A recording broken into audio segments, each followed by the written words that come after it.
नासे दुष्ट हरे सब पीरा, नासे दुष्ट हरे सब पीरा। जब जब होए धर्म की हानि, पाड़े असुर अधम अभिमानी। जब चारों तरफ दुष्टों का बोला वाला हो जाता है ना, तब मेरे गोविंद अवतार लेकर के आते हैं।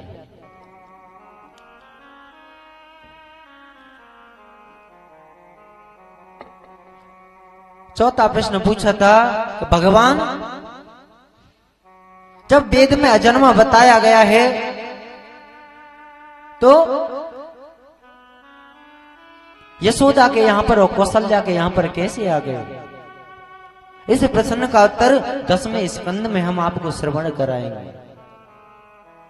भगवान का अवतार जब आप कह रहे हो, पूछ रहे हो, तो भगवान का अवतार जब नहीं होता है, वेद में अजन्मा बताया है, इस प्रश्न का उत्तर हम 10वें स्कंद में आपको श्रवण करा देंगे।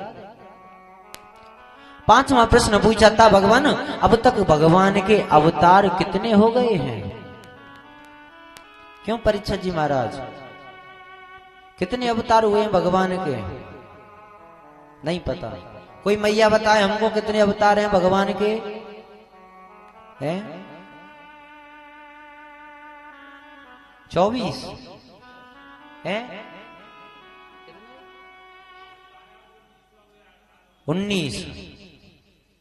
देखो हम बता दें आपको, अब तक भगवान के 23 अवतार हो गए हैं महाराज। कितने अवतार? 23 अवतार। सुन लो, नाम बता दें आपको। पहला अवतार 4 ऋषियों का हुआ था। सनक, जो सनातन सनत ऋषि थे, 4 थे, उनका एक अवतार माना जाता है। दूसरा अवतार भगवान का 12 अवतार हुआ है। तीसरा अवतार नारद अवतार हुआ है। चौथा अवतार नर नारायण अवतार हुआ है। 5वां अवतार कपिल अवतार हुआ है। 6वां अवतार दत्तात्रेय अवतार हुआ है। 7वां अवतार यज्ञ अवतार हुआ है। और 8वां अवतार ऋषभ अवतार हुआ है। 9वां अवतार पृथु अवतार हुआ है। 10वां अवतार मत्स्य अवतार हुआ है। और 11वां अवतार कूर्म अवतार हुआ है। 12वां अवतार धन्वंतर अवतार हुआ है। 13वां अवतार मोहिनी अवतार हुआ है। 14वां अवतार नरसिंह अवतार हुआ है। 15वां अवतार वामन अवतार हुआ है। 16वां अवतार जो हुआ है परशुराम अवतार हुआ है। और 17वां अवतार राम अवतार हुआ है। और जो 18वां अवतार हुआ है बलराम अवतार हुआ है। भगवान श्री कृष्ण का जो अवतार हुआ है 21वां अवतार हरि अवतार हुआ है। 22वां अवतार हंस अवतार हुआ है। और 23वां अवतार बुद्ध अवतार हुआ है। 24वां अवतार संबल नाम की नगरी में, इसी कलयुग में, सुन लो महाराज, जो भगवान का 24वां अवतार होगा संबल नाम की नगरी में, विष्णु दत्त ब्राह्मण के यहां पर होगा। अभी हुआ नहीं है। 24वां अवतार जब देखो कलयुग की 4,32,000 वर्ष आयु बताई है। अब आज सबकी समझ में आ रही है? बाबूजी पीछे आवाज आ रही है समझ में? हाँ। जो कलयुग की आयु बताई है 4,32,000 बताई है। और अब जो बीत गई है 51,000 वर्ष कुछ बीती हैं। लेकिन अभी तो मान लो कलयुग का नख भी नहीं आया है। जब घोर कलयुग आएगा ना मैया, इंसान की आयु सिर्फ 20 वर्ष की बताई है, लेकिन 7 वर्ष की आयु में ही स्त्री मां बन जाएगी, नानी बन जाएगी। 7 वर्ष की आयु में इंसान की जो लंबाई होगी ना कितनी हो जाएगी। जो एक चना का पेड़ देखा होगा आपने, चने का, उतनी उसमें सो सकता है, इतनी भागवत जी में लिखा आया है, इतनी बड़ी लंबाई बचेगी। बहन भाई को नहीं देखेगी, भाई बहन को नहीं देखेगा, और जो बेटा है वो माँ को नहीं देखेगा। जब चारों तरफ हाहाकार बीत जाएगी, इंसान का मांस खाने लग जाएगा, तब मेरे भगवान का अवतार होगा। एक बहुत सुंदर भाव है, हमारे यहाँ गाते हैं, बहुत अच्छा भाव है। अरे अब के संबल नगरी आवेगो, मेरो बारो शोक नहीं आ। अब के संबल नगरी आवेगो, मेरो बारो शोक नहीं आ। अब के संबल नगरी आवे गोरी, मेरो छोटो शोक नहीं आ। अब के संबल नगरी आवेगो, मेरो छोटो शोक नहीं आ। मेरो छोटो शोक नहीं आ, मेरो बारो शोक नहीं आ। मेरो छोटो शोक नहीं आ, मेरो बारो शोक नहीं आ।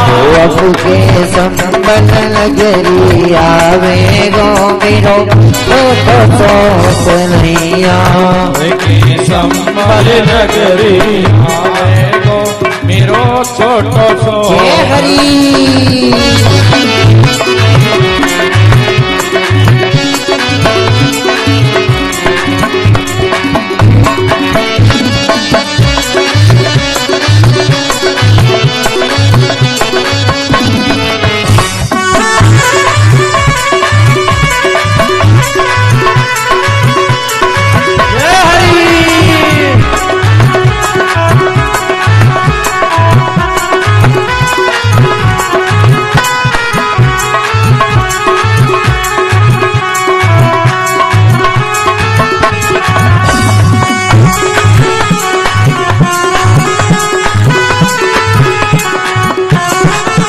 अरे पहले तो रे वो मथुरा आयो, पहले तो वो मथुरा आयो।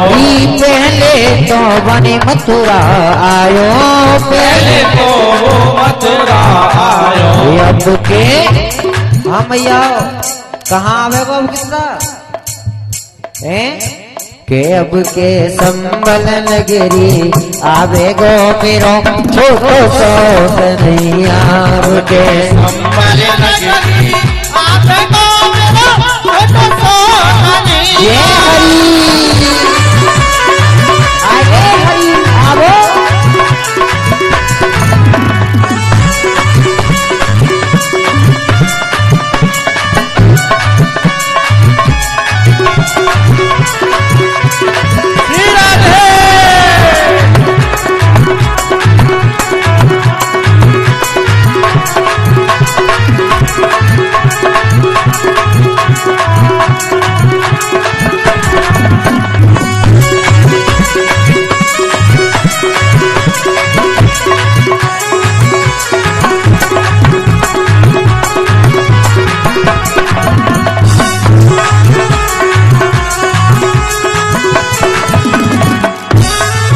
अरे पहले तो रे वो बंसी लायो, पहले तो वो बंसी लायो। अरे पहले तो वो बंसी लायो, पहले तो वो बंसी लायो। अरे बंसी लायो, हाथी बंसी लायो, बंसी लायो, वो बंसी लायो।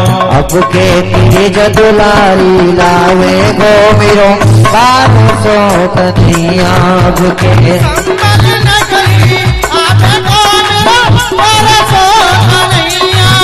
अरे पहले तो रे वनी कंस पछाड़ो, पहले तो वन कंस पछाड़ो। पहले तो वनी कंस पछाड़ो, पहले तो वन कंस पछाड़ो। पहले तो रे वनी कंस पछाड़ो, पहले तो वन कंस पछाड़ो।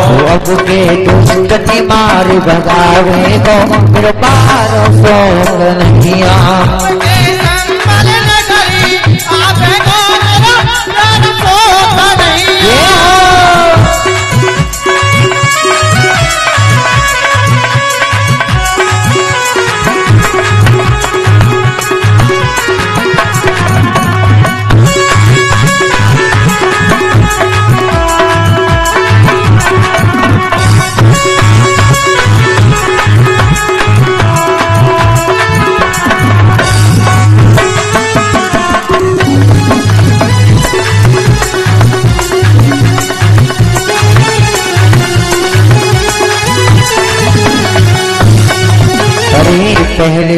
वसुदेव के आयो, पहले तो वसुदेव के आयो, पहले तो वसुदेव के आयो, पहले तो वसुदेव के आयो। अब के विष्णु दत्त घर आवे गो, फिर 1200 उठे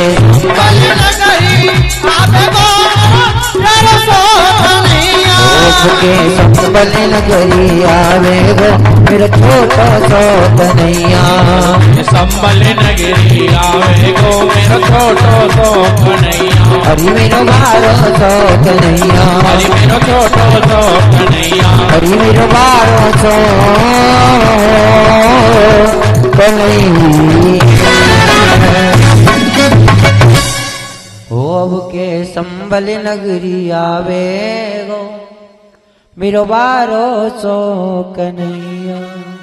विष्णु दत्त ब्राह्मण जी के यहाँ पर हाथ में तलवार होगी, भागवत जी में लिखा आया है साफ साफ।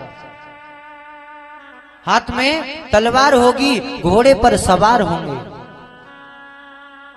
जब कलियुग घोर सीमा पर आ जाएगा, अंतिम पड़ाव पर आएगा, तब भगवान का 24वां अवतार होगा।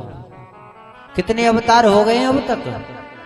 हाँ, प्रभु के अब तक 23 अवतार हो गए हैं, ध्यान रखना। आगे कथा में मेरी मैया सूत जी बोले, हे ऋषियों, अब हम आपको वो कथा श्रवण कराएंगे जो हमारे भागवत के अच्छा लेखक हैं। कौन हैं जिन्होंने ये भागवत कथा लिखवाई है? कोई बताएगा हमको कौन है? वेद व्यास जी महाराज। जोरदार ताली बजाओ महाराज, बहुत सुंदर।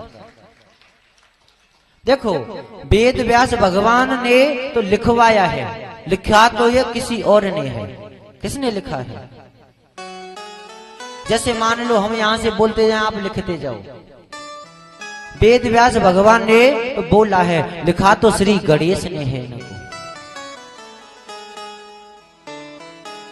ये जो कथा व्यास भगवान ने तो बोला है, लेकिन लेख जो किया है भगवान श्री गणेश ने लिखा है। जैसे लिख रहे थे संपूर्ण शास्त्रों को, कह दिया वेद व्यास भगवान ने, मैं बोलता जाऊंगा, ध्यान रखना, अपनी पूरी तैयारी से बैठना है।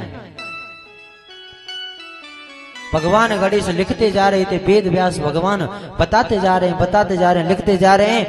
किससे लिखा था पता है मैया? मोर पंख की स्याही से। लिखते लिखते सारी स्याही घिस गई, तो भगवान गणेश ने अपने दांत से लिखा है फिर इसको।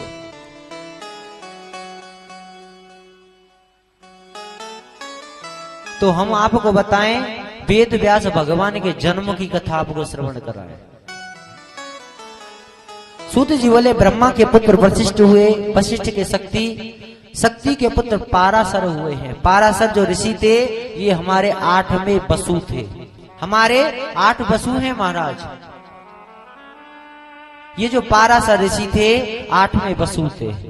इनको दूसरे नाम से भी जानते हैं, उपचारु वसु। एक बार पाराशर ऋषि तपस्या करने के लिए दूर वन में चले गए। जैसे ही वन में जा रहे थे, कुछ समय व्यतीत हुआ, उनकी धर्म पत्नी बिंदुमती, उनके मन में काम इच्छा जागृत हो गई। लेकिन ऋषि पाराशर ऋषि तपस्या के लिए निकल पड़े। तभी एक सुख को बुलाया है। सुख किसे कहते हैं मैया? सुख किसे कहते हैं? खाट पे सोवो वो सुख ना। सुख कहते हैं तोते को। सुख किसे कहते हैं? तोते को। तभी बिंदुमती ने एक सुख को बुलाया है। सुख से कह दिया, आपके जो पिताजी हैं दूर वन में तपस्या कर रहे हैं, उनके पास जाओ और बोल दो माँ के मन में काम इच्छा जागृत हो गई है। सुख चल दिया पिताजी से।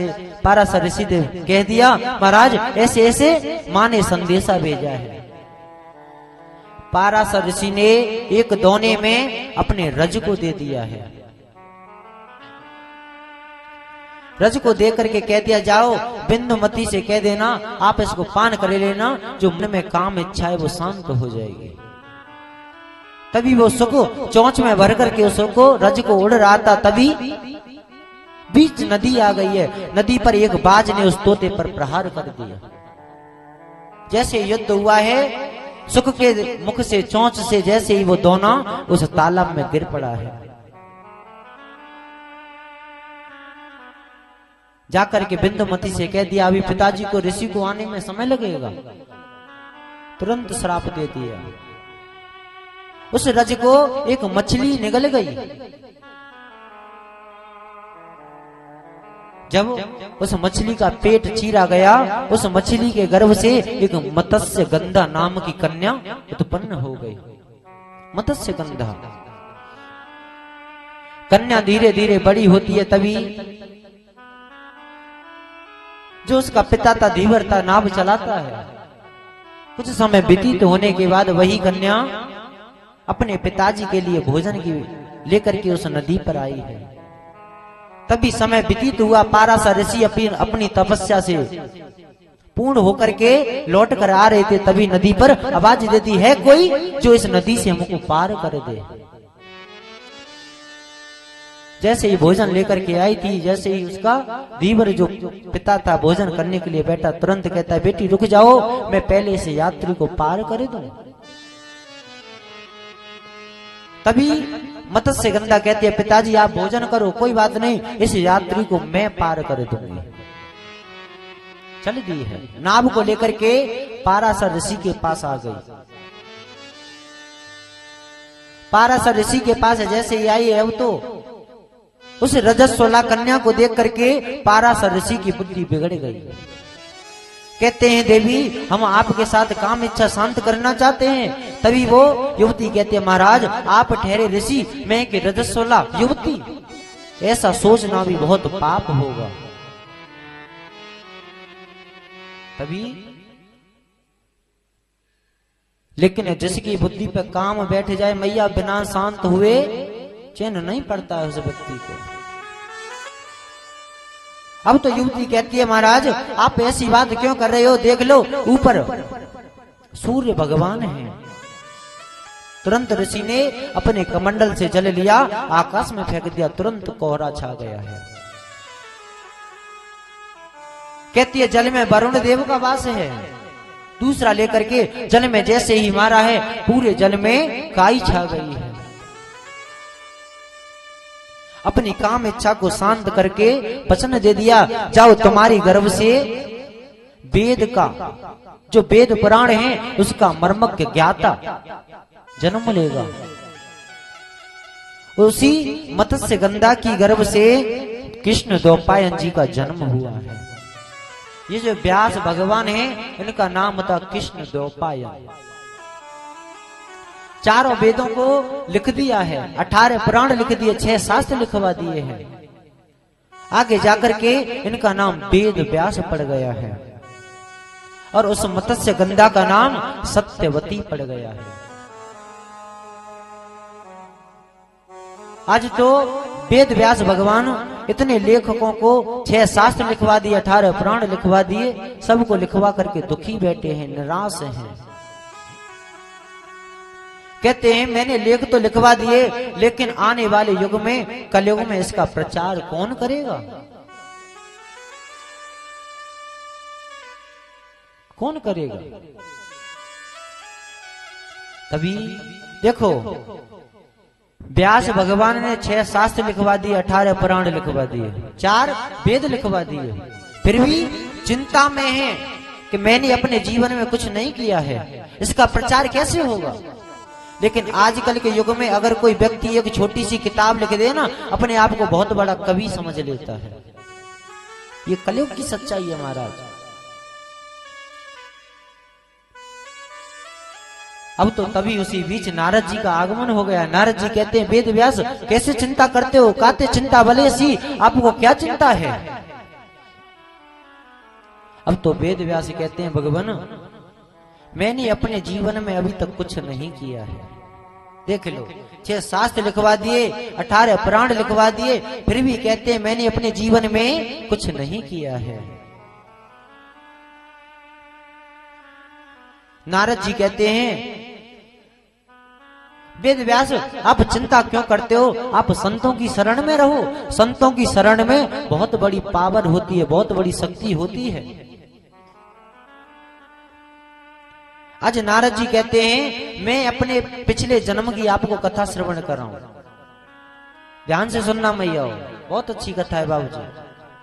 नारद जी अपने पिछले जन्म की कथा सुनाते हैं। परीक्षित जी महाराज, अरे मैंने सत्संग जाना छोड़ दिया, मोबाइल तेरे चक्कर में, है ना। हो मैंने सत्संग जाना छोड़ दिया, बहुत बड़ी बीमारी है जाके, मोबाइल तेरे चक्कर में। और मैंने भजन किया थोड़ा थोड़ा, मोबाइल तेरे चक्कर में। ओ भैया दर्द है भैया, जाए हम पे बोल रहा है। हाँ, ये जो मोबाइल है ना, देखो यूज करने के लिए तो बहुत अच्छी चीज है, यूज ना करो तो बहुत बेकार भी चीज है ना। भजन है, कल सुनाएंगे आपको, है ना। हाँ, ये भजन है, हमने लिखा है, मैंने सत्संग जाना छोड़ दिया, मोबाइल तेरे चक्कर में। हाँ, सुनाएंगे, कल सुनाएंगे। आगे नारद जी कहते हैं मैं जो पिछले जन्म में था ना, मेरा नाम रामदास था। नारद जी के पिछले जन्म का नाम क्या था? रामदास। और नारद जी जो बीड़ा बजाते हैं, उस बीड़ा का क्या नाम है, कोई बताए हमको? उस बीड़ा का नाम था देवदत्त। जो नारद जी बीड़ा बजाते हैं ना हर समय, नारायण नारायण नारायण नारायण, उसका नाम था देवदत्त। आज तो नारद जी कहते हैं मैं पहले एक दासी का पुत्र हूं, पिछले जन्म में एक दासी का पुत्र था और नाम था मेरा रामदास।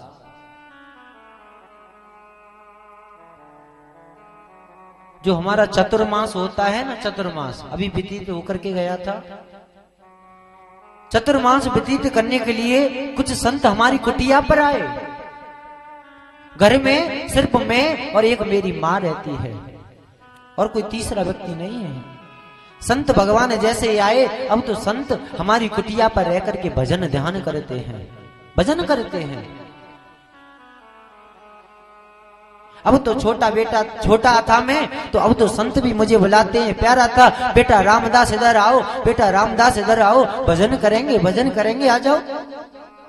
मेरी माँ जो थी इतनी गरीब है, संतों की कुटिया में जाकर के झूठा झूठा प्रसाद करती है और मुझे भी पान कराती है, जिससे मेरा और मेरी माँ का गुजारा चलता है।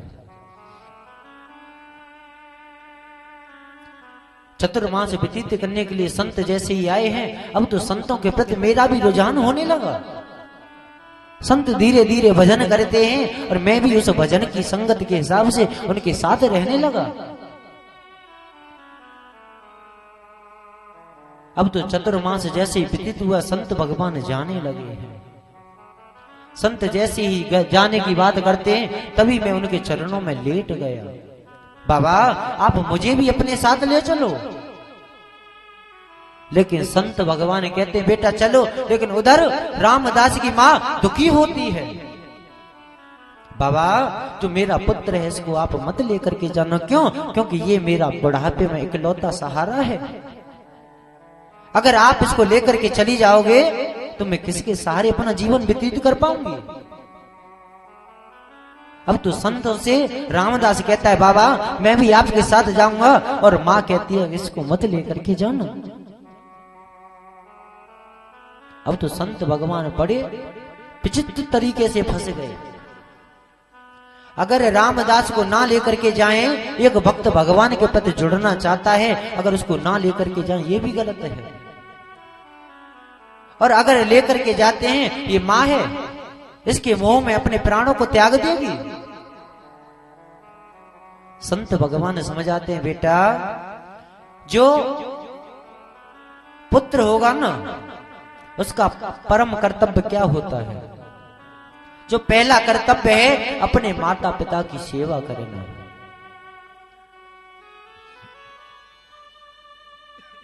भगवान गणेश को हम सबसे पहले क्यों पूजते हैं?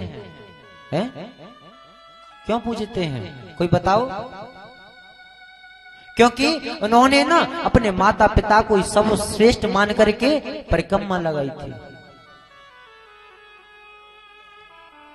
प्रत्येक पुत्र या पुत्री का कर्तव्य बनता है अपने माता पिता की सेवा करना। पहले आपकी माँ आप अभी जीवित है, पहले आप उनकी सेवा करो, उसके बाद भगवान का भजन करना। अब तो रामदास रुक गया है, संत चले गए हैं, लेकिन दुखी है, मन में विचार करता है, हे भगवान तू कैसे भी मेरी माँ को उठा ले।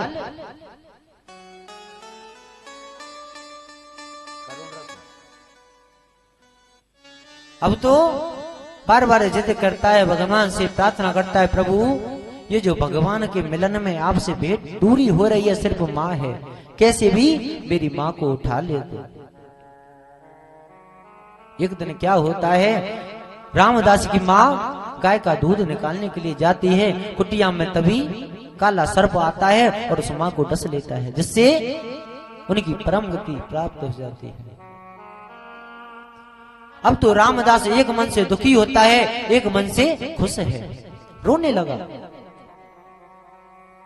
अब तो रामदास की आंखों से दो प्रकार के आंसू आ रहे हैं, एक ठंडे हैं और एक गर्म हैं। जो ठंडे आंसू होते हैं ना वो दुख में आते हैं, और जो गर्म आंसू हमारी आंखों से निकलते हैं वो हमारी खुशी के आंसू निकलते हैं। अब तो रामदास की आंख से दो प्रकार के आंसू आते हैं। माँ का अंतिम संस्कार करने के बाद चले गए हैं संत भगवान के पास। संतों ने कहा, बेटा रामदास इतनी जल्दी क्यों आ गए? तभी सारा वृतांत बता दिया, महाराज हमारी माँ को स्वर्गवास हो गया है। भगवान का भजन करने के लग गए, तुरंत आकाशवाणी होती है, हे रामदास तुझे इस रूप से, इस शरीर से भगवान के दर्शन नहीं होंगे। तुरंत आकाशवाणी के साथ ऐसी बिजली पड़ती है उस रामदास के शरीर पर, जिससे उनका गोविंदा नमो नमः हो जाता है। अगली बार जो जन्म मिला है ब्रह्मा का मानस पुत्र नारद बनकर के आए हैं। ये होता है भजन के प्रभाव से। देखो मैया, अगर भक्त के मन में हो ना तो भगवान के दर्शन अवश्य करने हैं, तो भगवान भक्त को अवश्य दर्शन देने के लिए आते हैं। दो भक्त थे, दोनों के मन में विचार आया, चलो भगवान की तपस्या करेंगे, भगवान को प्रसन्न करेंगे और वरदान मांगेंगे। चल दिए हैं वन की तरफ। जो पहला भक्त था वो एक पीपल के वृक्ष के नीचे बैठ गया है, तपस्या कर रहा है। और जो दूसरा भक्त था वो इमली के पेड़ के नीचे तपस्या कर रहा है। ध्यान से सुनो क्या हो गया।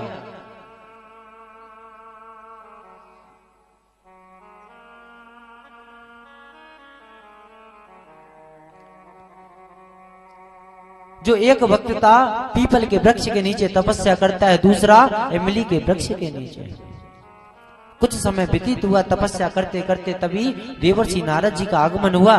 नारद जी को बुला करके कहते हैं, नारद जी भगवान से ये पूछ करके आओ, भगवान हमको दर्शन देंगे या नहीं देंगे।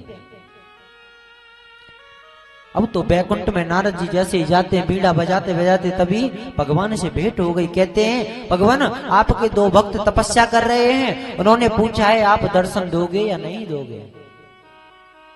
भगवान ने कह दिया दर्शन अवश्य देंगे नारद, लेकिन कब देंगे सुन लो।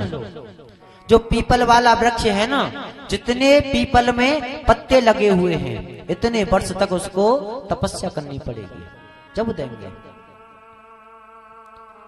वही इमली वाले के लिए बोल दिया, जितने इमली के वृक्ष में पत्ते लगे हुए हैं इतनी वर्ष तक तपस्या करनी पड़ेगी। नारद जी ने आकर के बता दिया, भगवान ने ऐसा ऐसा संदेशा भेजा है आपके लिए। अब तो जो पीपल वाला वृक्ष था कहने लगा, अरे भगवान इतने वर्ष तक कौन इंतजार करेगा, अपना जो भी सामान था उठा करके चल दिया है, कोई बात नहीं, हमको नहीं करने भगवान के दर्शन। लेकिन जो इमली वाला भक्त था उससे नारद जी ने आकर के कहा, भैया जितने इमली के वृक्ष में पत्ते लगे हुए इतने वर्ष तक आपको तपस्या करनी पड़ेगी, भगवान तब आकर के आपको दर्शन देंगे। अब तो भाव में विभोर हो गया, हाय भगवान मुझे दर्शन देने के लिए आएंगे। हाँ, अब तो मस्ती में झूमने लगा, हाय भगवान आएंगे भगवान आएंगे। प्रभु की कृपा से ऐसा हुआ, जितने इमली के वृक्ष के पत्ते थे सारे के हवा के द्वारा उड़ गए हैं, तुरंत भगवान प्रकट हो गए हैं। भक्त का भाव होना चाहिए। अरे लोग कहते हैं भगवान आते नहीं, प्रेम से भक्त उनको बुलाते नहीं।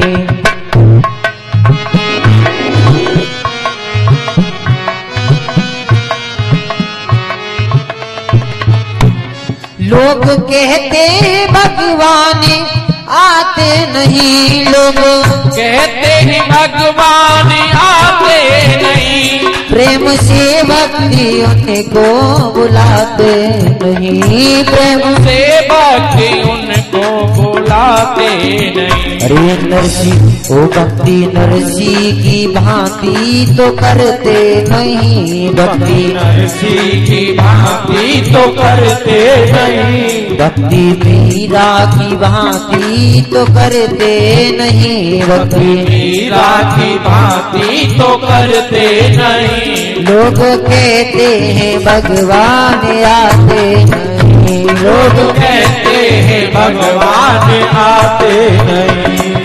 और सबरी ने पुकारा था श्री राम को, सबरी ने पुकारा था श्री राम को, बिल्ली ने पुकारा था श्री राम को, बिल्ली ने पुकारा था श्री राम को। और लोग कहते हैं ना आते नहीं है, आते हैं।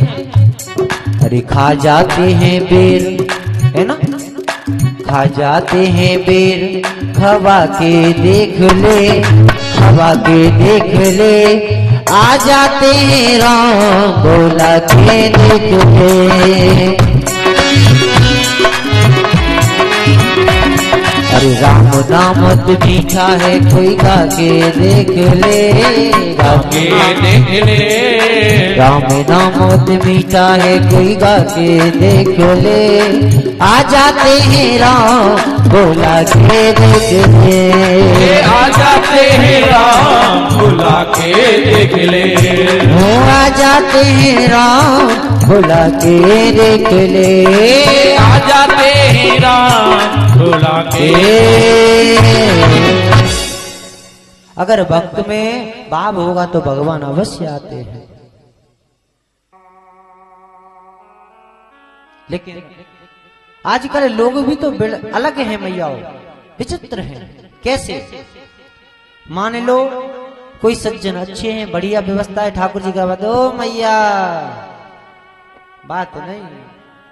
अरे जन्म तेरो बातों में बीते गयोरी, हाँ होते नहीं कबहू न कृष्ण कहोरी, जन्म तेरो बातों में बीते गया। भैया हमारी या तो कम ही मान लो, जो भी भक्त बात करते हैं ना हम कह देते हैं उनसे, हाँ चाहे कम ही मान लो कुछ ही मान लो। देखो आप 4-5 घंटे यहाँ दे रहे हो, बात तो घर पे भी कर सकते हो, है ना। लेकिन बहुत से भक्त क्या करते हैं पता है, कि आए ते हरि भजन को और ओटन लगे कपास। सोचते हैं कथा सुनी आए, लेकिन यहाँ आकर के बातों में लग जाते हैं, है ना।